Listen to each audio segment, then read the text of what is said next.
In this video, and probably in the next videos, I'm going to be talking about the four primary functions of Congress.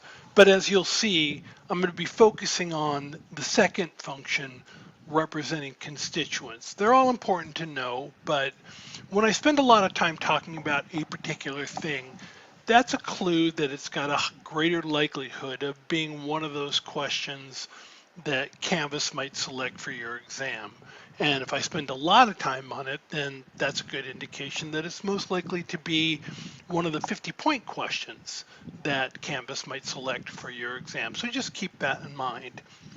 Um, with that in mind, the first primary function of Congress is lawmaking. We've talked about this before, back when we talked about the Constitution, and that is the primary job of Congress and any legislative body is to make laws. Now, it's more complicated than that, as you'll see as we go through this, but that is the primary function of Congress. And it's important to keep in mind that all bills have to pass the House and the Senate before they go to the president.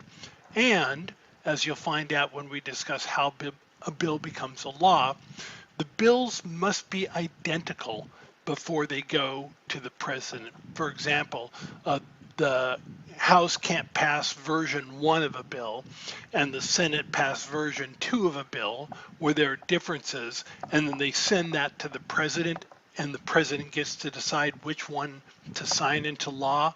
They have to pass the exact same bill, word for word, comma for comma. Everything has to be identical, and only when the House and the Senate have passed an identical bill can it then go to the president. So lawmaking is their primary function. The secondary function is representing their constituents. Now, this is a term that I don't think I've defined before, so I want to make clear what I mean by constituents. A constituent is anybody who lives within an area that a representative, an elected official, represents. So, for example, if you live in Santa Clarita, that means that you live in the 25th Congressional District. So whoever the member of the House from the 25th, who represents the 25th Congressional District, whoever that person is, so right now when I'm doing this recording, it's Representative Mike Garcia. That's 2022. Anybody living in Santa Clarita is a constituent of Mike Garcia.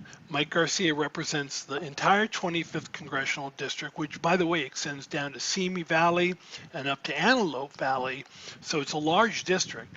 Anybody who lives within the boundaries of the 25th Congressional District is a constituent of Mike Garcia. Anybody who lives within the state of California is a constituent of our two senators, right? Because again, a constituent is anybody who lives within the boundaries of an area that an elected official represents. Well, both are senators, whoever they are. I don't know when you're watching this who they will be. You're a constituent of them as long as you're living in the San Fernando Valley. You know, with online courses, you could be living in Massachusetts for all I know. So it's hard to know. But if you're living in Santa Clarita, you're also a constituent of the governor, right? Because the governor represents all of California. If you're living within the state of California, you are a constituent of the president, of the governor, and I just tipped my hat accidentally.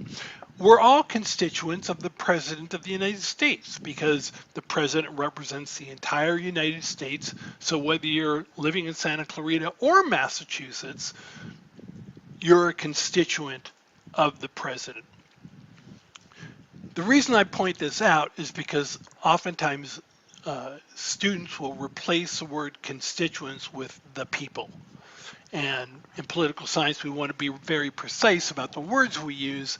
And so I want you, in the context of what we're going to be discussing, to be using the word constituent. So with that in mind, as I said, the second function of members of Congress is to represent their constituents.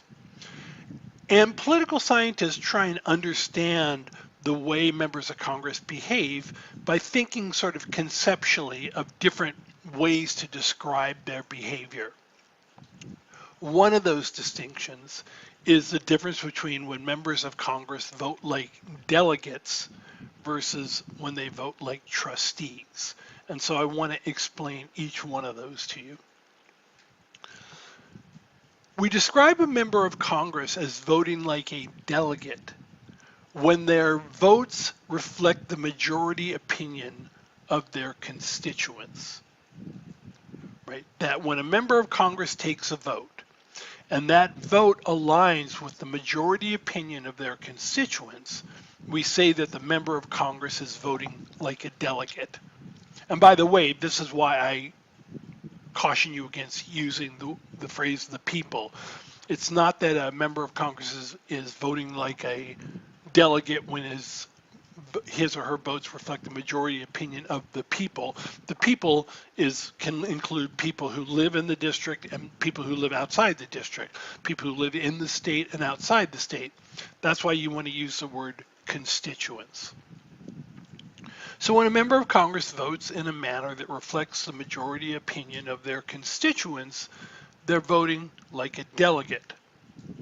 Now, when a member of Congress is voting like a trustee, right, that means that their vote reflects their own best judgment, that they've examined the bill that's under consideration, and based on their evaluation of the impact of the bill on their constituents and maybe on the country, they are going to vote a certain way. Maybe they're going to vote in favor of something or they're going to vote against something.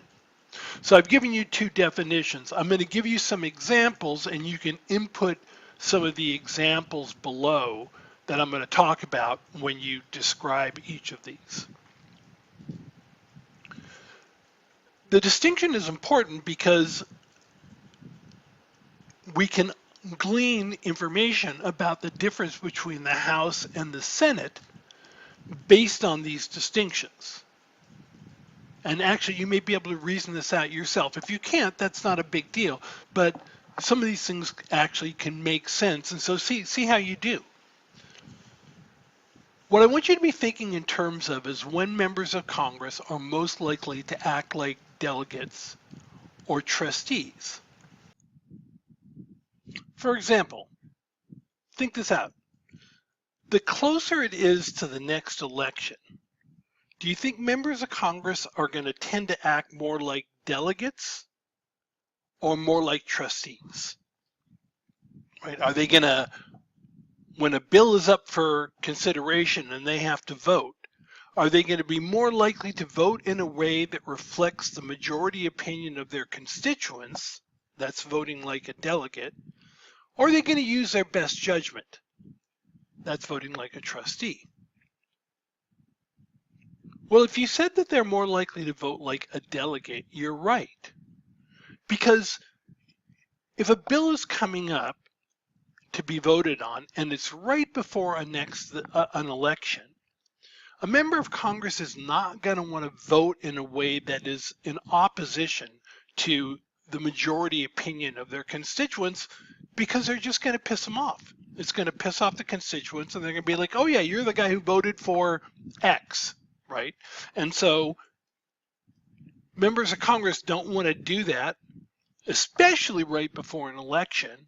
And so the closer you get to the next election, the more likely members of Congress are to vote like delegates as opposed to trustees. Well, this tells us something actually between differences between the House and the Senate. What does it mean? Well, I don't know what that verbal hiccup was. Who's more likely to vote like a delegate? Members of the House or members of the Senate? Members of the House. Hopefully that's what you said. Why? Because their terms of office are different. Members of the House only serve for 2 years at a time. Every 2 years, they're up for re-election. Senators are up for re-election every 6 years. And so if you're more likely to vote like a delegate the closer you are to the next election, for members of the House, the next election is almost always right around the corner. And so they're going to be more likely to vote like delegates than members of the Senate. If you're in your first year after being elected to the Senate, you've got 5 years before you have to run for re-election. You might say, you know, I'm going to vote a certain way on a bill because either I believe it's true or good, or because I think that even though my constituents don't like it right now, in a few years' time, they'll see that this was the right vote. Right? A senator might make that calculation and vote a certain way, but a member of the House doesn't have that option. Right? If you vote a certain way in the House that in 3 or 4 years it proves that it was a good vote, you might be out of office. Right? So members of the House are far more likely to vote like delegates. Now, this also has another implication that you may not have thought about, but it's something that we see in the House of Representatives versus the Senate all the time. Because members of the House have to worry about getting reelected all the time, and they have to make sure that they're voting in a way that reflects the majority opinion of their constituents, they're unwilling to compromise with the minority party when they're trying to pass legislation. They don't want to do anything less than exactly what their constituents want. And so maybe they even believe that a compromise bill would be a better bill than one where they don't compromise, right? But if it's going to piss off their constituents, they're not going to want to compromise. And so what you'll frequently see in the House of Representatives is they pass bills that are just what the majority party wants, and they don't care what the minority party says. They don't even get any input. They just ram it through, and there's nothing the majority party can do about it. That works in the House. In the Senate, they're more likely to compromise with other members of the other party because of a couple reasons. One, they have more time before the next election, and so they have a little bit more latitude to do what they want to do. But second, also, senators represent an entire state, and oftentimes within that state, there's a diverse set of interests, right? If you're representing the Central Valley in Los Angeles, in California, you're representing an agricultural district, and that's what that district does. That's what they're focused on. But if you're a representative in California and you're representing Long Beach, most of the things that they're dealing with have to do with trade, exports, imports, maritime issues, trade going through boats, you know, through the port. They don't grow things in Los Angeles, in Long Beach. I don't think anything grows in Long Beach. It's all pavement and oil. And so within each congressional district, the economy may be focused on one or two things, but if you're a senator, you may have a bunch of industries that you have to deal with. And so you're going to be more willing to compromise with other senators to try and see if you can come up with a bill that helps everybody or doesn't hurt a whole bunch of people. Members of the House have a very focused, generally represent districts with a very focused economy because it's a smaller unit. And so they want to just do what their constituents want them to do, period. Now, that's kind of complicated, and so if you have any questions about that, ask it on the discussion board. In the next video, I'm going to talk about this some more, and then I'll continue on with some of the other primary functions of Congress.